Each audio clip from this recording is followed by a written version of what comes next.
இனியவர்களே வணக்கம். திருவழிபாட்டு திருவிவிலிய வாசிப்பிற்கு உங்களை அன்போடு வரவேற்கிறேன். இன்று ஆண்டின் பொது காலம் 23ஆம் ஞாயிறு.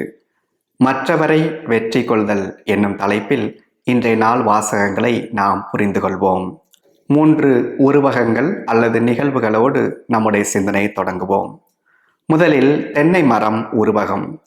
உறவுகள் வளர்வது தென்னை மரம் வளர்வது போல என்று சொல்வார்கள். மிக மெதுவாக நடக்கக்கூடிய நிகழ்வு இது. நீண்ட கால முதலீடு இதற்கு தேவை. நேரம், ஆற்றல், சில நேரங்களில் பணம் நாம் செலவழிக்க வேண்டும். ஆனால் உறவு உடைவது என்பது ஒரு தேங்காய் மரத்திலிருந்து விழுவது போல சில நிமிடங்களில் நடந்து முடிந்து விடுகிறது. திருமண உறவு, குடும்பத்தில் சகோதர சகோதரிகள் இடையே உறவு, நட்பு, பணித்தளம், பங்கு, மறைமாவட்டம், சமூகம் என பல நேரங்களில் நாம் பேணி வளர்க்கின்ற உறவு, நீண்ட காலமாக முதலீடு செய்த உறவு சில நொடிகளில், சில நிமிடங்களில் உடைந்து விடுகிறது. வருத்தத்திற்குரிய ஒன்று. ஆனால் இதில் அதிக வருத்தம் என்னவென்றால், இப்படி உறவுகள் உடைந்து போகும்போது சில நேரங்களில் நாம் பெருமை பாராட்டுகின்றோம். அதாவது, நான் இதை முடித்து விட்டேன் அல்லது அவரை என்னுடைய வாழ்வில் இருந்து அகற்றிவிட்டேன் என்று ஒரு மாதிரியாக இருமாப்பு கொள்கின்றோம் அல்லது பெருமை கொள்கின்றோம். இதை நான் ஒரு பெரிய வெற்றியாக கருதுகின்றோம். ஒருவரை நம்முடைய வாழ்வில் இருந்து நீக்குவது. பல நேரங்களில் இப்படிப்பட்ட நிகழ்வுகள் நம்முடைய உணர்ச்சி பெருக்கால், உணர்ச்சி வயப்படுதலால் நிகழ்ந்தேறுகின்றன. இரண்டாவதாக ஒரு நிகழ்வு, கடந்த 15 நாட்களுக்கு முன்னர் இங்கே இத்தாலி செய்தித்தாளில் ஒன்றில் ஒரு கட்டுரை வந்தது. செய்தித்தாளுடைய பெயர் செத்திமானா. அந்த கட்டுரை மறைமாவட்டத்தில் ஆயர்களுக்கும் அருள் பணியாளர்களுக்குமான உறவை பற்றி எழுதுகிறார் ஆசிரியர். இதில் முதன்மையாக முன்மொழியப்படுவது கீழ்ப்படிதல் வாக்குறுதி. ஒரு மறைமாவட்டத்திலோ ஒரு துறவர சபையிலோ அருள் பணியாளராக, குருவாக அல்லது அதற்கு முன்பாக திருத்தொண்டராக மாறக்கூடிய ஒருவர் அதன் ஆயருக்கு, தலத்திரு அவை ஆயருக்கு கீழ்ப்படிதலை வாக்குறுதியாக தருகின்றார். இந்த கீழ்ப்படிதல் வாக்குறுதி எந்த தலங்களிலெல்லாம் ஒருவரை பைண்ட் பண்ணும், ஒருவரை கட்டுப்படுத்தும், ஒருவரை கட்டுப்படுத்தாது என்பது பற்றி. இங்கே ஒரு மறைமாவட்டத்தில் ஒரு மறைமாவட்ட ஆயருக்கும் அங்கிருக்கின்ற அருள் பணியாளருக்குமான உறவு பிறழ்வை பற்றி பேசக்கூடிய ஆசிரியர், இந்த உறவு கடைசியில் முறிந்து விட்டது. ஆனால் நிகழ்ந்தது என்ன? திரு அவை சட்டத்தை காத்து கொண்டார் ஆயர். ஆனால் ஒரு அருள் பணியாளரை இழந்து விட்டார், ஒரு மனிதரை இழந்து விட்டார். பல நேரங்களில் நம்முடைய மறைமாவட்டங்களில், துறவர சபைகளில் நாம் நம்முடைய குடும்ப உறவுகளில் திரு அவை சட்டத்தை காத்து கொள்ள வேண்டும் என்று நினைத்து பல நேரங்களில் உறவை நாம் முறித்து விடுகின்றோம். இது இரண்டாவது நிகழ்வு.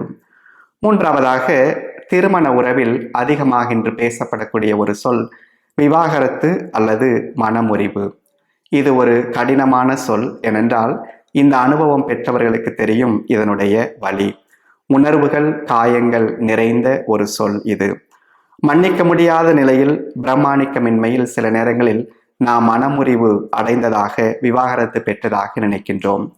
பெல்ஜியம் நாட்டில் ஒரு நிறுவனம் உண்டு. அந்த நிறுவனம் குடும்ப ஆன்மீகம் பற்றி பேசுகிறது.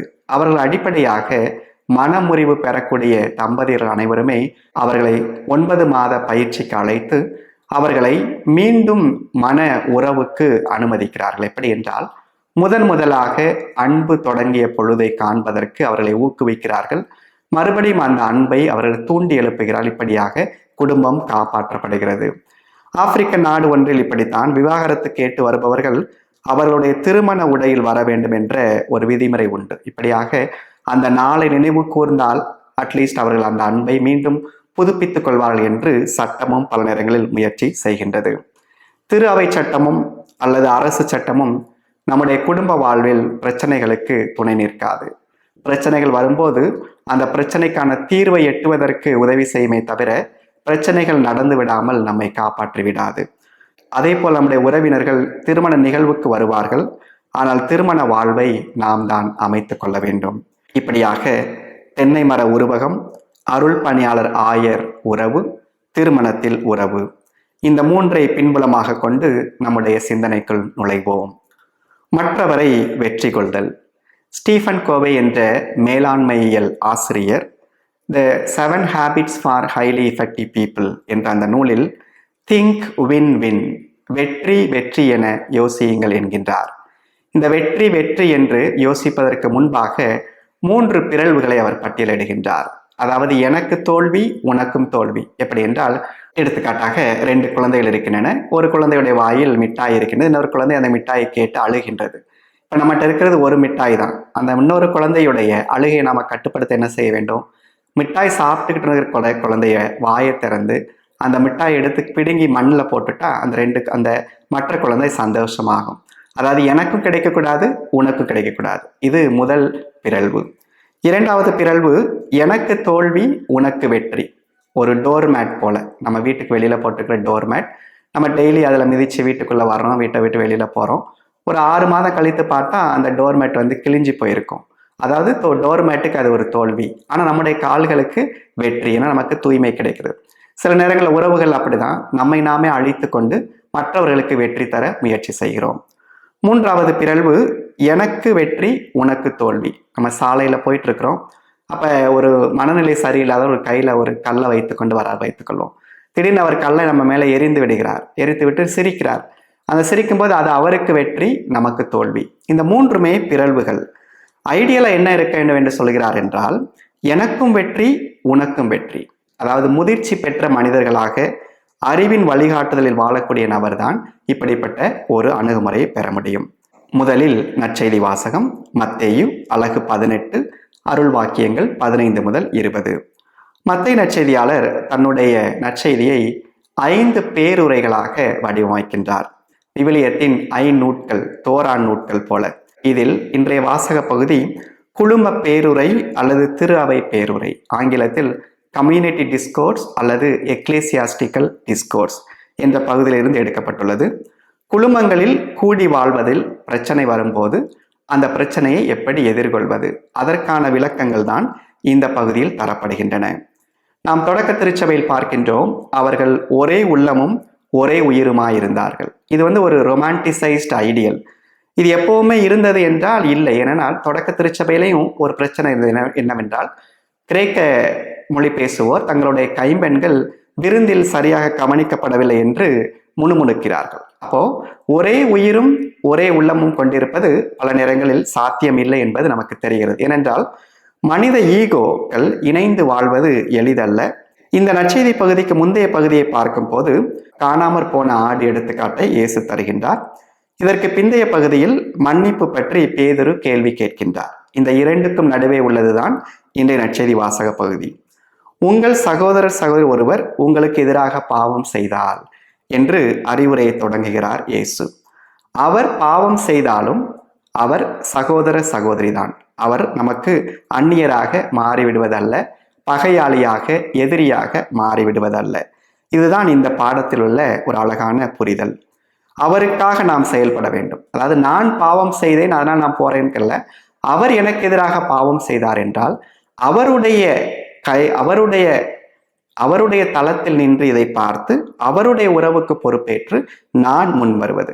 அதாவது அவர்தான் வர வேண்டும், அவள்தான் வர வேண்டும் என்று நான் இருந்து விடாமல் வாழ்வுக்கு பொறுப்பேற்ற நிலையில் செயலாற்ற இயேசு அழைக்கின்றார். இதில் 3 படிகளை முன்மொழிகின்றார். முதல் படி, நீங்களும் அவரும் தனித்திருக்கும் போது அதை அவரிடம் எடுத்துச் சொல்லுங்கள். நண்பர்களிடம் அல்ல, சோசியல் மீடியாவில் அல்ல, வாட்ஸ்அப் ஸ்டேட்டஸில் அல்ல, உறவினரிடம் அல்ல. அவர் நமக்கு எதிராக செய்த பாவத்தை அவரிடம், அந்த நபரிடம் மட்டும் தனித்திருக்கும் போது சொல்வது.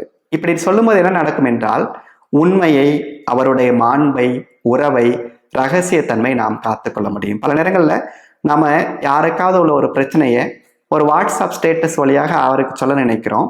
அதை அவருக்கு சொல்ல நினைப்பதன் வழியாக நாம் எல்லாருக்குமே அதை பதிவிடுகிறோம் என்பதை சில நேரங்கள் நம்ம மறந்து விடுகிறோம். தொடர்ந்து இயேசு சொல்கிறார், அவர் உங்களுக்கு செவி சாய்த்தால் அவரை வெற்றி பெறுவீர்கள். இங்கே பயன்படுத்தக்கூடிய கிரேக்க சொல் கெர்தைனோ, விலை உயர்ந்த ஒன்றை பெறுவது என்பதுதான் இதன் பொருள்.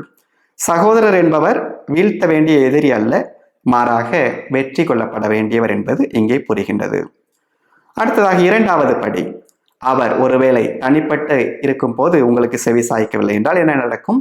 1 அல்லது 2 பேரை கூட்டிக் கொண்டு போங்கள். இது இணைச்சட்டம் 19:15 பின்புலத்தில் இருவருடைய சான்று செல்லும் என்பது இயேசுவுடைய கருத்து.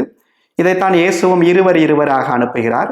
இயேசுவுடைய உயிர்ப்பு நிகழ்விலும் பார்க்கின்றோம், பேதுரும் யோவானும் இணைந்து இருவராக இயேசுடைய உயிர்ப்புக்கு சான்று பகர்கிறார்கள். இந்த இருவர் என்ற ஒரு கான்செப்ட் எப்படி வருகிறது என்றால், ஒப்புரவுக்கான அடுத்த வாய்ப்பு, அதே போல இரண்டு பேர், இந்த ரெண்டு நபர்களுக்கான ரெண்டு சப்போர்ட் இங்கே உருவாவதை நாம் பார்க்கின்றோம்.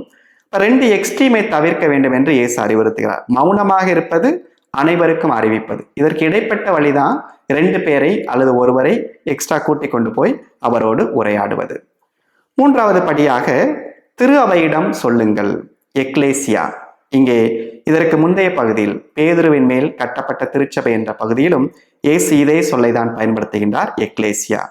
இப்ப குழுமம் என்பது ஒன்றிப்பையும் உறவு புதுப்பித்தலையும் ஏற்படுத்தக்கூடிய தளம். அது வெறுமனே அப்பம் பிடுதலுக்கான, இறைவார்த்தை வாசிப்பதற்கான தளம் அல்ல. குழுமத்தில் ஒன்றிப்பை ஏற்படுத்துவதற்கான ஒரு தளம். அதைத்தான் நாம கொரிந்து நகர திருச்சபையிலும் பார்க்கின்றோம். பவுலடியார் அவர்களுக்கு அறிவுறுத்தும் போது திரு அவை குழுமம் உறவை சரி செய்யும் குழுமம் என்கிறார். அதாவது உங்களிடையே வழக்குகள் இருக்கும்போது நீங்கள் ஏன் நீதிமன்றத்திற்கு செல்கிறீர்கள்? திருச்சபை விடவா ஒரு பெரிய நீதிமன்றம் வேண்டும் என்று அவர்களுக்கு அறிவுறுத்துகிறார். இப்படியாக குழுமத்தை நாம் நம்முடைய ஒன்றிப்புக்கு பயன்படுத்திக் கொள்ள வேண்டும்.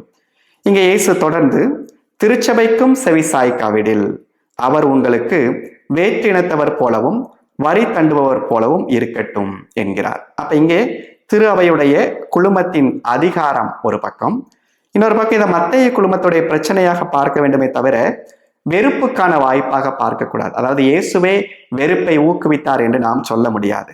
இதை நான் எப்படி பார்க்கிறேன் என்றால், அப்படியாவது அந்த நபர் திரும்பிவிட மாட்டாரா என்று அவரை நாம் பயமுறுத்துவதாக.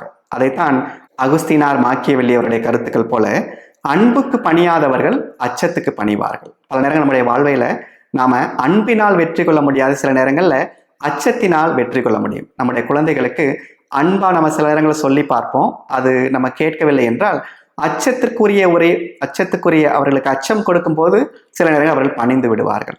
அப்படிப்பட்ட ஒரு சூழலைத்தான் இங்கே உருவாக, எப்படியாவது அந்த நபரை வெற்றி பெற வேண்டும் என்பதுதான் இயேசுவுடைய போதனை. அன்பினால் வெற்றி பெற முயற்சி செய்யுங்கள், அப்படி இல்லை என்றால் இந்த அச்சத்தினாலாவது அந்த நபர் திரும்பி வரட்டும் என்று இயேசு அறிவுறுத்துகிறார். தொடர்ந்து மண்ணுலகில் நீங்கள் தடை செய்பவை அனைத்தும் விண்ணுலகிலும் தடை செய்யப்படும், மண்ணுலகில் நீங்கள் அனுமதிப்பவை அனைத்தும் விண்ணுலகிலும் அனுமதிக்கப்படும். பேதுருவுக்கு சொல்லப்பட்ட அதே சொற்களை இங்கே இயேசு சொல்கின்றார். தொடர்ந்து உங்களுடைய இருவர் மண்ணுலகில் தாங்கள் வேண்டும் எதை குறித்தும் மனமொத்திருந்தால் விண்ணுலகில் இருக்கும் என் தந்தை அதை அவர்களுக்கு அருள்வார் என்கிறார். இங்கே மனம் ஒத்திருத்தல் என்பதற்கு சிம்பனையோ என்ற வார்த்தை பயன்படுத்தப்படுகிறது. இதுதான் சிம்பனி, இசை கச்சேரி, இணைந்து போதல் என்ற நிலை வருகின்றது. இதற்கு ஆப்போசிட்டா உள்ளது கக்கஃபோனி. அதாவது ஒரு இசை கச்சேரியில் ஒவ்வொரு மியூசிக்கல் இன்ஸ்ட்ருமெண்ட்டும் ஒவ்வொரு மாதிரியாக வாசித்துக் கொண்டிருந்தால் அங்கே இசைக்கு பதிலாக வெறும் ஓசை தான் இருக்கும். அதை விடுத்து இயேசு இங்கே ஒரு குழுமம் இசைதலோடு இருக்க அழைக்கின்றார். 2 அல்லது 3 பேர் என் பெயரின் பொருட்டு எங்கே ஒன்றாக கூடியிருக்கிறார்களோ அங்கே அவர்களிடையே நான் இருக்கிறேன் என உறுதியாக உங்களுக்கு சொல்கிறேன்.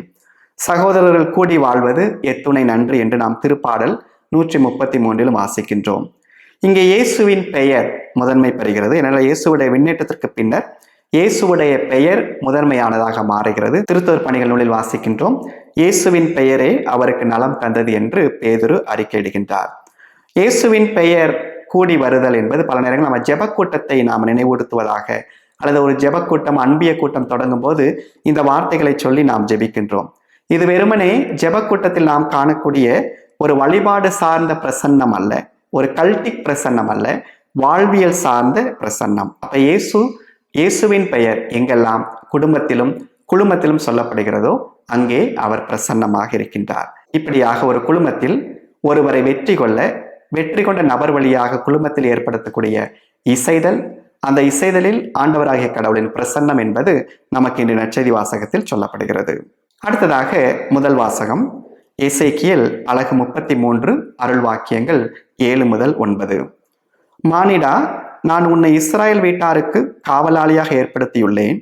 என் வாயினின்று வரும் வாக்கை கேட்கும் போதெல்லாம் நீ என் பொருட்டு அவர்களை எச்சரிக்க வேண்டும் என அறிவுறுத்துகிறார் ஆண்டவராகிய கடவுள். எசேக்கியேல் இறைவாக்கினரை அழிவின் இறைவாக்கினர், எதிர்நோக்கின் இறைவாக்கினர் நாம் அழைக்கின்றோம். Prophet of doom, prophet of hope. ஏனென்றால் பாபிலோனிய அடிமைத்தனம் பற்றி, அந்த அழிவு பற்றி அவர்களுக்கு எச்சரிக்கின்றார்.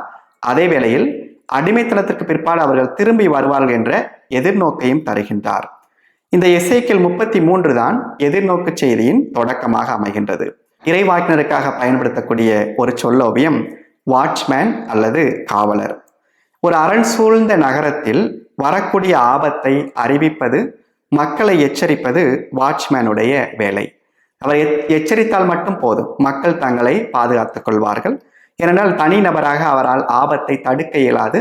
ஆபத்து வருவதை பற்றி அவர் எச்சரிக்க வேண்டும். மனித உறவுகளிலும் இந்த கேட் கீப்பிங், உறவுகளில் கேட் கீப்பிங் என்று சொல்வார்கள், காவலராக இருப்பது. ஏனென்றால் நாம் அனுமதித்தால் அன்றி நம்முடைய உள்ளத்திற்குள் மற்றவர் நுழைய முடியாது. அப்போ உறவுல என்ன நடக்கிறது? நாம் எல்லோருமே காவலாளியாக நிற்கின்றோம். திருமண உறவுல இன்னும் ஒரு படி போய், நான் அனுமதித்தால் அன்றி அடுத்தவர் என்னுடைய உடலுக்குள் நுழைய முடியாது. அப்ப மிக அதிகமான நெருக்கத்தை ஏற்படுத்தக்கூடிய அந்த திருமண நிகழ்வில் கூட ஒருவருடைய கேட் கீப்பிங் அவசியமாக மாறுகின்றது. இப்ப காவலர் என்ற இந்த சொல்லோவியமானது நம்முடைய உறவுகளுக்கும் பொருந்துவதாக அமைகின்றது. இங்க இன்னொன்றை நாம் கற்றுக்கொள்ள வேண்டும். காவலர் என்பவர் பொறுப்புணர்வு, அதாவது அந்த மக்களுக்கு எச்சரித்து விட்டு அதை பொறுப்புணர்வு, மக்களுக்கு எச்சரிக்கிறார். அப்ப அதில் பொறுப்புணர்வு. ஆனால் மக்கள் காப்பாற்றவில்லையா, ஓடுகிறார்களா, ஒளிகிறார்களா, அதை கட்டுப்படுத்த அவரால் இயலாது. அப்ப காவலருடைய வேலை ரெஸ்பான்சிபிலிட்டி தான் தவிர கண்ட்ரோல் அல்ல. அதே போலதான் உறவு நிலைகளையும் நாம கணவன் மனைவி உறவிலையோ அல்லது ஆயர் அருள்பணியார் நிலையிலையோ நாம் பொறுப்பாளிகளை தவிர கட்டுப்படுத்துபவர்கள் அல்ல. நாம் ஒருபோதும் அடுத்தவருடைய செயல்பாட்டை கட்டுப்படுத்த இயலாது.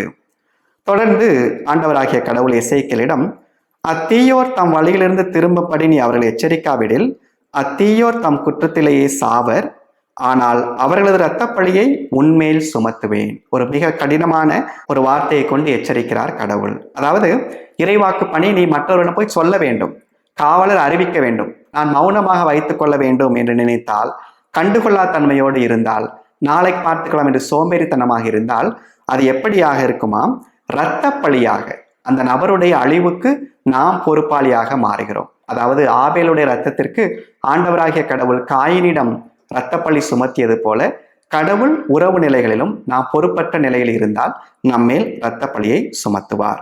இப்படியாக முதல் வாசம் நமக்கு கொடுக்கக்கூடிய பாடம், கடவுளுக்கு செவி கொடு, சகோதர சகோதரிடம் உரையாடு. செவி கொடுத்தலும் உரையாடுதலும். கடைசியாக இரண்டாம் வாசகம், பவுல் ரோமேயருக்கு எழுதக்கூடிய திருமடல், அலகு 13, அருள் வாக்கியங்கள் 8 முதல் 10. உங்கள் உள்ளம் புதுப்பிக்கப்படுவதாக என்று அறிவுறுத்தக்கூடிய பவுல் தொடர்ந்து உறவு நிலைகளில் அவர்களுக்கு எப்படிப்பட்ட செயல்பாடுகள் இருக்க வேண்டும் என்று அறிவுறுத்துகின்றார். உறவு நிலைகள் பற்றிய, அறநெறி பற்றிய அறிவுரை பகுதியாக அலகு 12 முதல் அலகு 15 வரை உள்ள பகுதியில் இருக்கின்றன. நீங்கள் யாருக்கும் எதிலும் கடன்படாதீர்கள், ஒருவருக்கொருவர் அன்பு செலுத்துவதை நீங்கள் செலுத்த வேண்டிய ஒரே கடனாயிருக்கட்டும் என்று சொல்லக்கூடிய பவுல் கடைசியில் அன்பே திருச்சட்டத்தின் நிறைவு என முடிக்கின்றார். அன்பு என்பதற்கு இங்கே அகாப்பே என்ற சொல் பயன்படுத்தப்படுகின்றது. அங்கே நிறைவு என்பதற்கு பிளேரோமா, ஒன்றை நிறைத்து விடுதல் அல்லது முழுமையாக்குதல். திருச்சட்டத்தை முழுமையாக்கக்கூடியது எதுவென்றால் அன்பு. கடன்பட்டார் நெஞ்சம் போல பதைப்புடன் பொறுப்புணர்வுடன் செயல்படுத்தப்பட வேண்டும் என்பது பவுலுடைய அழைப்பாக இருக்கின்றது. இப்படியாக இந்த 3 வாசகங்களுமே மத்தேயு நற்செய்தியாளருடைய குழும போதனை, எசேக்கியேலுடைய சொல்லோவியம், பவுலுடைய அறிவுரை, இந்த 3ஐயும் இணைத்து பார்க்கும் போது ஒருவர் மற்றவரை நாம் உறவு நிலைகளில் வெற்றி கொள்ள வேண்டும். குழும உறவில், குடும்ப உறவில் காவலாளிகள் போல நம் உறவுக்கு நாம் திகழ வேண்டும், பொறுப்பேற்க வேண்டும். அன்பை ஒவ்வொரு பொழுதும் நிறைவுக்கு கொண்டு வர வேண்டும் என்பது இன்றைய இறைவார்த்தை வழிபாடு நமக்கு கொடுக்கக்கூடிய அழைப்பு. 3 தன்னாய்வு கேள்விகளோடு சிந்தனை நாம் நிறைவு செய்வோம். முதல் கேள்வி, குடும்ப உறவில், பங்கு தளத்தில், அருள் பணி உறவில், அதாவது குருத்துவ உறவில் மற்றவர் எனக்கு எதிராக செய்த பாவம் என்ன? இதை நாம் கொஞ்ச நேரம் எடுத்து நினைத்து பார்க்கலாம். அடுத்த கேள்வி, அந்த நிகழ்வுக்கு, அந்த நபருக்கு நான் பொறுப்பேற்க தயாரா? பல நேரங்களில் ஒரு பிரச்சனைக்கு பொறுப்பு அவர் என்றுதான் கருதுகின்றோம். ஆனால் அந்த பொறுப்பை நம்முடைய வாழ்வில் நாம் ஏற்று தொடங்க வேண்டும். 3வது கேள்வி, இப்போது அந்த நிகழ்வை சரி செய்ய, அந்த நபரை வெற்றி கொள்ள நான் என்ன செய்வேன்? இந்த 3 கேள்விகள் நாம் இன்று கேட்டு பார்ப்போம். வெற்றி கொள்வதற்கான தடை கடின உள்ளம். இதைத்தான் இன்றைய பதிலுரை பாடலை நாம் வாசிக்கின்றோம். உங்கள் இதயத்தை கடினப்படுத்திக் கொள்ளாதீர்கள். அன்று மெரிபாவிலும் பாலை நிலத்தில் மாசாவிலும் செய்தது போல் உங்கள் இதயத்தை கடினப்படுத்திக் கொள்ளாதீர்கள் என்று திருப்பாடல் ஆசிரியர் திருப்பாடல் 95 எச்சரிக்கின்றார். முணுமுணுத்தல், கசப்புணர்வு கொள்தல், உள்ளத்தை கடினப்படுத்துதல், இந்த மூன்றும் இருக்கும் போது நாம் மற்றவரை இழந்து விடுகின்றோம். இவற்றை களையும் போது நாம் மற்றவர்களை வெற்றி கொள்கின்றோம். இன்றும் என்றும் நம்முடைய உறவு நிலைகளை பேணி காப்போம். உணர்ச்சி வயப்பட்டு உணர்ச்சியின் பொங்குதலால் யாரையும் காயப்படுத்திவிட வேண்டாம். நம்முடைய வாழ்க்கை குறுகிய இந்த வாழ்க்கையை நிறைவாக நாம் வாழ வேண்டும் என்றால் அனைவரோடும் இணக்கமாகவும் நெருக்கமாக வாழ்வோம். அதுவே அறிவு சார்ந்த அணுகுமுறை. இந்த அணுகுமுறையில் நாம் வெற்றி கொள்ள, ஒருவர் மற்றவரை என்றும் வெற்றி கொள்ள ஆண்டவராகிய கடவுள் நமக்கு துணிவையும் தாராள உள்ளத்தையும் தருவாராக. ஆமென். நன்றி.